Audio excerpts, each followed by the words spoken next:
이런 상상을 한번 해보세요. 정기검진을 받으러 병원에 갔는데 의사 선생님께서 혈당이 높으시네요 라고 말씀하시는 순간으로 그 다음에 하신 말씀 기억나시나요? 많은 분들이 평생 잊지 못할 한 문장을 듣게 됩니다. 이제 평생 약을 드셔야 합니다. 그 순간 심장이 쿵 내려앉습니다. 미래가 갑자기 무겁고 불확실하고 감당할 수 없을 것처럼 느껴지죠. 저는 이런 경험을 하신 분들을 정말 많이 만나봤습니다. 당뇨 진단이 마치 사형 선고나 인생의 끝처럼 느껴지는 분들 말이에요. 평생 약에 의지해야 한다는 생각에 희망을 잃고 체념하시는 모습을 보면 정말 마음이 아픕니다. 하지만 오늘 저는 여러분께 다른 관점, 바로 희망의 메시지를 전하고 싶습니다. 만약 상황을 역전시킬 비결이 복잡한 치료법이나 비싼 약이 아니라 아주 간단한 아침 식사 한 끼에 있다면 어떨까요? 바로 여러분의 식탁 위에서 일어나는 작은 변화 하나가 어떻게 인생을 근본적으로 바꿀 수 있는지 보여드리겠습니다. 진단을 받고 나면 절망에 빠지기 쉽습니다. 당뇨는 평생 관리해야 하는 싸움이라고들 하죠. 약을 절대 끊을 수 없다는 생각은 우리를 더 무력하게 만듭니다. 하지만 그게 정말 전부일까요? 우리는 정말 아무것도 할 수 없는 걸까요? 사실 현재 의료 시스템을 보면 가끔은 숲을 보지 못하고 나무만 보는 것 같다는 생각이 들 때가 있습니다. 예방이나 간단하지만 강력한 생활 습관 개선보다는 약 처방에 더 무게를 두는 경우가 많죠. 오해하지 마세요. 약은 어떤 분들에게는 반드시 필요합니다. 하지만 저는 우리가 우리 몸을 스스로 치유할 수 있는 엄청난 힘을 가지고 있다는 사실을 너무 쉽게 잊고 있다고 믿습니다. 바로 이 지점에서 제가 만났던 김 선생님의 이야기를 들려드리고 싶습니다. 김 선생님은 40년간 아이들을 가르치셨던 72세의 은퇴 교사입니다. 작년 가을 검진에서 공복 혈당이 132로 나왔을 때 그분은 엄청난 충격을 받으셨습니다. 절망 가득한 목소리로 제게 이렇게 말씀하셨죠. 저는 평생 건강하게 살았는데 이제 와서 당뇨 약을 먹어야 한다니 너무 속상합니다. 처방받은 약은 메스꺼움 같은 부작용 때문에 꾸준히 드시지도 못하는 상황이었습니다. 제가 그분께 제안한 것은 거창한 치료법이 아니었습니다. 저는 그저 이렇게 여쭤봤을 뿐입니다. 선생님, 딱 내일 아침 식사만 한번 바꿔보시는 건 어떨까요? 선생님의 평소 아침은 흰 식빵에 잼, 그리고 달콤한 커피였습니다. 당연히 반신반의하셨죠. 그렇게 간단한 걸로 정말 변화가 있을까요? 하지만 훌륭한 선생님이셨던 만큼 그는 꼼꼼하게 기록하며 실천해보기로 하셨습니다. 식빵과 잼 대신 삶은 달걀 2개, 시금치 나물, 그리고 현미밥 반 공기를 드셨습니다. 잼 대신 올리브 오일과 소금으로 간을 한 신선한 토마토를 곁들여서 일주일 후 혈당 수치가 125로 떨어졌습니다. 아주 작은 희망의 불씨가 보랐죠. 2주 차에는 119, 4주 차에는 115, 그리고 정말 놀랍게도 8주 만에 혈당이 108까지 내려갔습니다. 거의 정상 범위에 가까워진 겁니다. 이게 가능할 줄은 상상도 못했습니다. 생기가 넘치는 얼굴로 그가 말했습니다. 그저 아침 한 끼 바꿨을 뿐인데 몸이 완전히 달라졌어요. 결국 김 선생님은 의사 선생님과 상의하러 안전하게 약을 점차 줄여나갈 수 있었습니다. 이 이야기가 우리에게 주는 교훈은 강력합니다. 가장 큰 변화는 복잡한 의료 시술에서 오는 것이 아니라 바로 우리 아침 식탁에서 시작될 수 있다는 것입니다. 목표는 당장 약을 끊는 것이 아닙니다. 첫 번째 단계는 우리 몸의 폭풍을 잠재우고 안정을 되찾아 합병증을 막는 것입니다. 그러니 오늘부터 시작해보는 건 어떨까요? 내일 아침 메뉴를 오늘 밤 미리 준비해보세요. 그리고 앞으로 3주간의 작은 목표를 세워보세요. 이건 거대한 계획이 아닙니다. 작지만 충분히 감당할 수 있는 한 걸음입니다. 혹시 이런 경험 있으신가요? 오후만 되면 이유 없는 피로가 몰려오는 느낌. 손이 살짝 떨리면서 달콤한 무언가가 절실하게 당겨서 결국 과자나 빵을 찾게 되는 경험 말입니다. 많은 분들이 아침을 간단하게 해결하려고 합니다. 식빵 한 조각, 크래커 몇 개, 혹은 시리얼 한 그릇. 소화가 잘 되는 가벼운 음식을 찾게 되죠. 하지만 바로 그 선택이 하루 종일 혈당을 거친 롤러코스터에 태우는 원인일 수 있습니다. 왜냐고?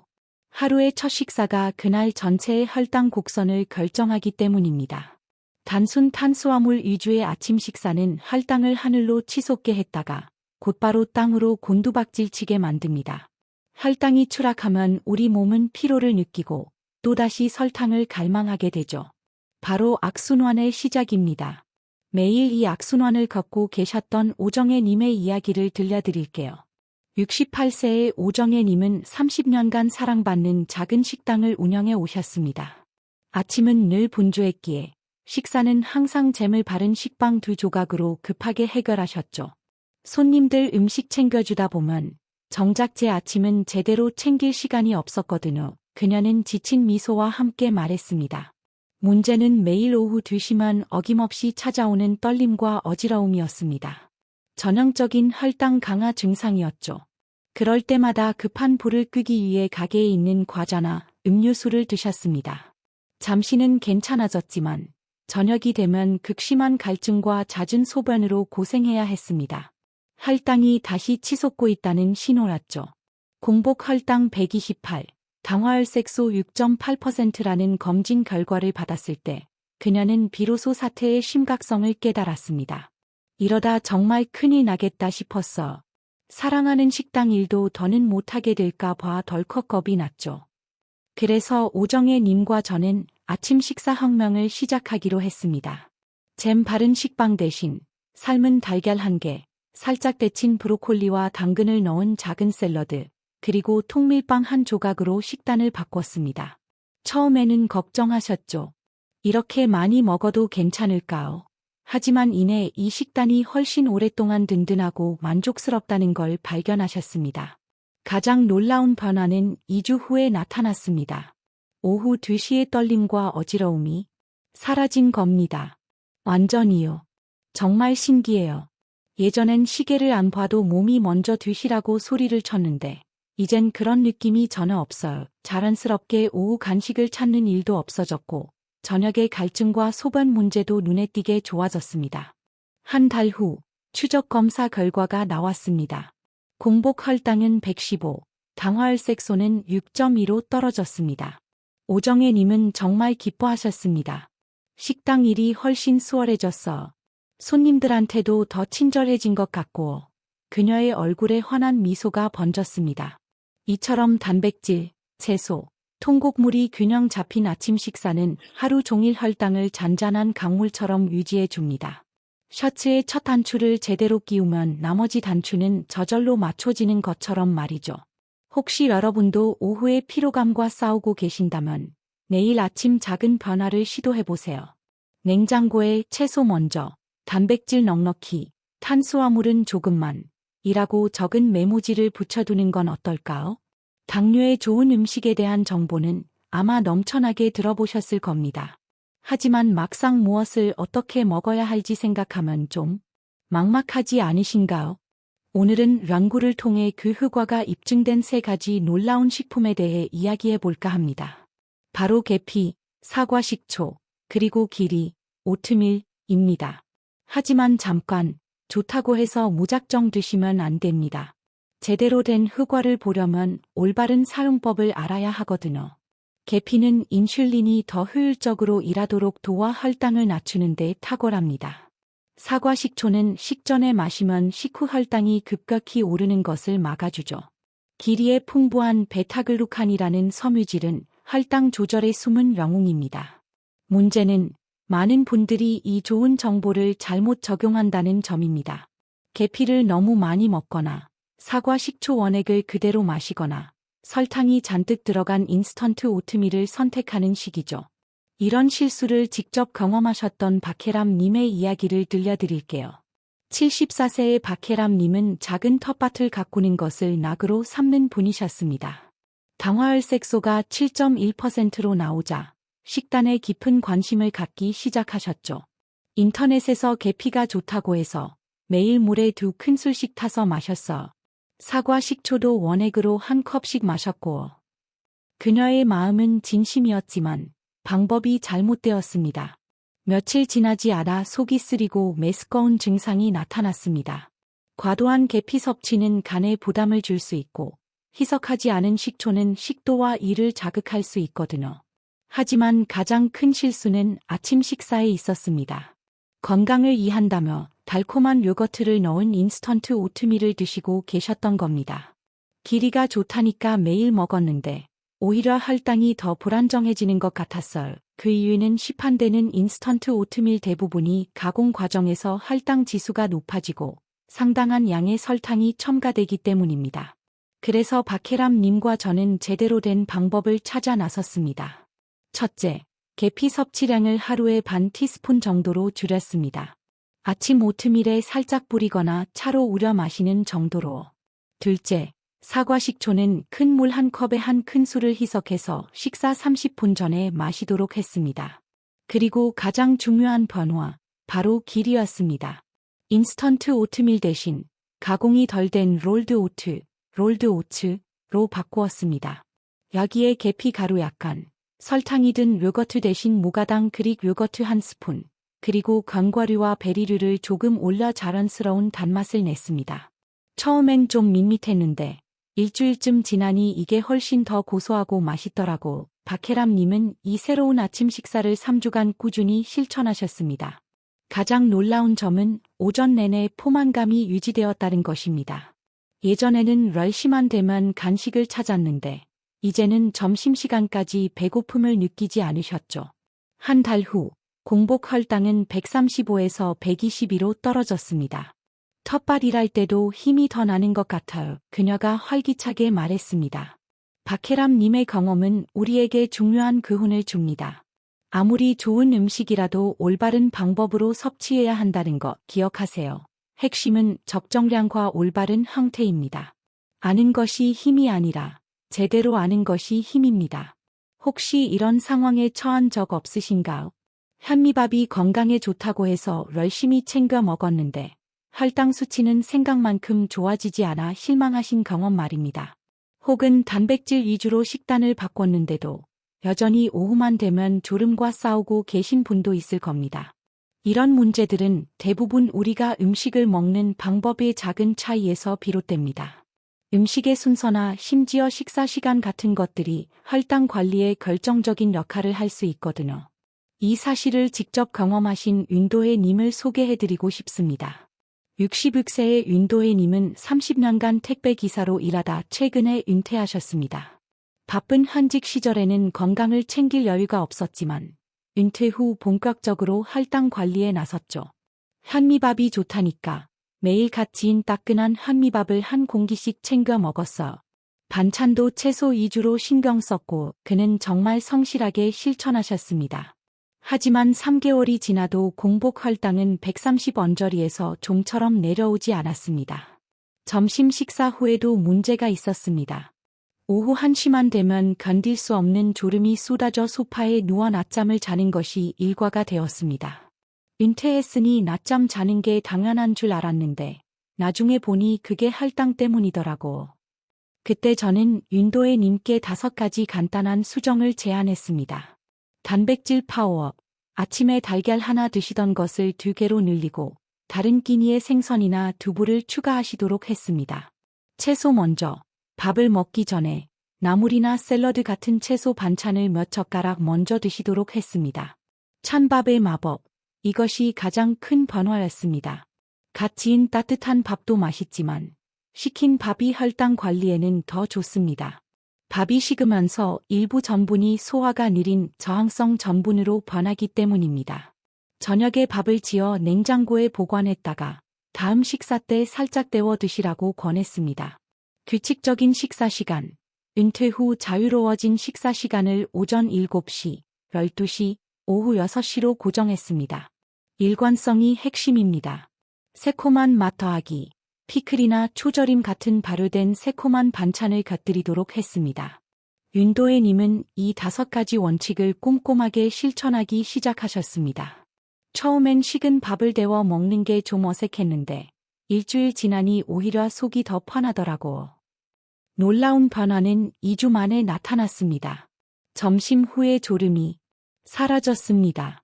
예전엔 한시면 눈이 저절로 감겼는데 이젠 오후에도 정신이 맑아요.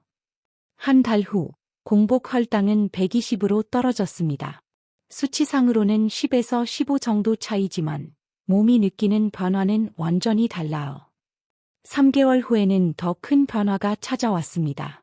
공복 혈당은 115까지 내려갔고 당화혈색소는 7.2%에서 6.5%로 개선되었습니다. 의사 선생님이 깜짝 놀라시더라고. 약 용량을 줄여볼 수 있겠다고 하셨습니다. 윤도혜 님의 이야기가 보여주듯 황금 아침 식단의 원칙은 간단합니다. 단백질은 충분히, 채소는 먼저, 밥은 식혀서, 시간은 규칙적으로, 새콤한 맛을 곁들여서 이 5가지 규칙만 지켜도 혈당 관리가 훨씬 수월해질 수 있습니다. 여기 혹시 막다른 길에 다다른 것 같은 기분이 드는 분 계신가요? 아침 식사도 바꾸고 정말 열심히 노력하는데도 혈당계의 숫자가 꿈쩍도 하지 않는 분들 말입니다. 만약 그렇다면 여러분이 놓치고 있는 마지막 퍼즐 조각은 바로 체중 관리일 수 있습니다. 체중과 혈당의 관계는 생각보다 훨씬 더 강력합니다. 특히 복부 주변의 지방은 인슐린의 정상적인 활동을 방해하러 혈당 조절을 더 어렵게 만듭니다. 그렇다고 해서 무작정 굶거나 극단적인 다이어트를 하라는 말은 절대 아닙니다. 그런 방법들은 비참할 뿐만 아니라 거의 항상 실패로 끝나죠. 대신 저는 마음챙김 식사라는 부드럽고 강력한 습관을 제안하고 싶습니다. 바로 천천히, 온전히 집중하며 먹는 것입니다. 이 습관 하나가 자연스럽게 과식을 줄여주고 더 적은 양으로도 더 큰 만족감을 느끼게 해줄 수 있습니다. 이 변화를 직접 경험하신 장혜진 님의 이야기를 들려드릴게요. 70세의 장혜진 님은 우아한 서예가입니다. 공복 혈당 145, 당화혈색소 7.5%라는 검진 결과를 받고 큰 충격을 받으셨죠. 약간의 과체중이기도 하셨습니다. 정말 답답했어. 먹는 것도 신경 쓰고 좋은 음식도 다 챙겨 먹는데 2달 동안 혈당이 전혀 좋아지지 않았거든요. 그때 저는 그녀가 무엇을 먹는지 대신 어떻게 먹는지를 관찰하기 시작했습니다. 문제는 식사 방식에 있었습니다. 장혜진 님은 TV를 보면서 식사하는 습관이 있었습니다. 뉴스나 드라마를 보면서 먹으면 시간도 잘 가고 재밌잖아요. 그녀는 설명했습니다. 하지만 우리의 뇌가 다른 곳에 집중하고 있을 때 우리는 포만감 신호를 제대로 인지하지 못합니다. 또 다른 문제는 식사 속도였습니다. 서예 수업이 있는 날에는 10분 안에 식사를 후다닥 마치곤 했습니다. 음식을 너무 빨리 먹으면 이가 뇌에게 이제 충분해 라고 신호를 보낼 시간이 없어서 필요 이상으로 많이 먹게 됩니다. 그래서 우리는 3가지 간단한 실험을 해보기로 했습니다. TV를 끈다. 식사가 주인공이 되게 한다. 작은 그릇을 사용한다. 이 간단한 시각적 트릭은 평범한 양도 풍성하게 보이게 한다. 한 입에 최소 15번 씹는다. 아, 처음엔 정말 어색했어. TV 없이 조용히 혼자 밥을 먹으려니 시간이 정말 안 가더라고. 하지만 일주일쯤 지나자 변화가 시작되었습니다. 음식의 미묘한 맛들이 느껴지기 시작한 겁니다. 작은 그릇도 효과가 있었습니다. 신기하게도 작은 그릇에 담으니까 더 빨리 배가 부르는 느낌이 들어. 하지만 가장 결정적인 변화는 씹기에서 왔습니다. 한 입 먹을 때마다 젓가락을 내려놓고 천천히 씹었습니다. 천천히 씹으니까 당근이 얼마나 단지, 나물이 얼마나 고소한지 느껴지더라고요. 이 식사법을 3주간 실천한 후 놀라운 일이 일어났습니다. 식사량이 자연스럽게 줄어든 겁니다. 예전엔 밥 한 공기를 다 비웠는데 이젠 반 공기만 먹어도 배가 불러요. 굶거나 억지로 참는 것이 아니었습니다. 마침내 몸이 보내는 신호를 제대로 듣게 된 것이죠. 한 달 후 그녀는 자신도 모르는 사이에 3kg이 빠졌습니다. 더 중요한 것은 혈당 수치였습니다. 3개월 후 공복 혈당은 118, 당화혈색소는 아름다운 6.4까지 떨어졌습니다. 학생들이 선생님 얼굴이 환해지셨다고 해요. 그녀의 목소리에는 새로운 자신감이 넘쳤습니다. 장혜진 님의 이야기는 우리에게 중요한 사실을 알려줍니다. 자기 체중의 5에서 7%만 감량해도 혈당, 혈압, 콜레스테롤 수치가 극적으로 개선될 수 있다는 것입니다. 70kg인 분이라면 3.5에서 5kg 정도만 감량해도 엄청난 변화를 느낄 수 있다는 뜻이죠. 방법은 간단합니다. 식사 전에 물 한 컵을 마시고 휴대폰은 멀리 두세요. 그리고 한 입 먹을 때마다 수저를 내려놓는 습관을 들여보세요. 몸이 보내는 신호에 귀를 기울일 시간을 주는 것, 그것이 전부입니다. 여러분, 오늘 우리가 함께 나눈 이야기들을 꼭 기억해 주세요. 김 선생님의 8주간의 혈당 럭전, 오정혜 님의 오후 떨림 극복, 박혜람 님의 건강식품 제대로 활용하기, 윤도혜 님의 황금 아침 식단 5원칙, 그리고 장혜진 님의 마음챙김 식사 러정까지. 이 모든 놀라운 변화의 시작은 바로 아침 한 끼의 작은 변화였습니다. 당뇨 진단은 인생의 끝이 아닙니다. 오히려 이전보다 더 건강하고 활기찬 삶으로 나아가는 새로운 출발점이 될 수 있습니다. 복잡한 치료법이나 비싼 약에만 의존할 필요는 없습니다. 기적은 바로 우리 손이 닿는 곳, 우리 부엌에서 시작될 수 있습니다. 내일 아침, 채소 한 줌을 먼저 드셔보세요. 단백질을 넉넉히 챙기고 탄수화물은 조금만 드세요. 그리고 가장 중요한 것, 천천히, 온전히 집중하며 드시길 바랍니다. 단지 그렇게 시작하는 것만으로도 여러분의 몸은 분명히 응답할 것입니다. 여러분의 건강은 다른 누구도 대신 지켜주지 않습니다. 하지만 여러분이 스스로 건강을 챙길 때 여러분은 혈당 수치뿐만 아니라 삶의 질 전체를 바꾸게 될 것입니다. 내일 내딛는 이 작은 한 걸음이 여러분의 평생을 바꾸는 아름다운 변화의 시작이 될 수 있습니다. 저는 오늘도 여러분의 건강하고 행복한 하루하루를 진심으로 응원합니다. 내일 아침 식탁에서 우리 함께 새로운 시작을 만들어가요.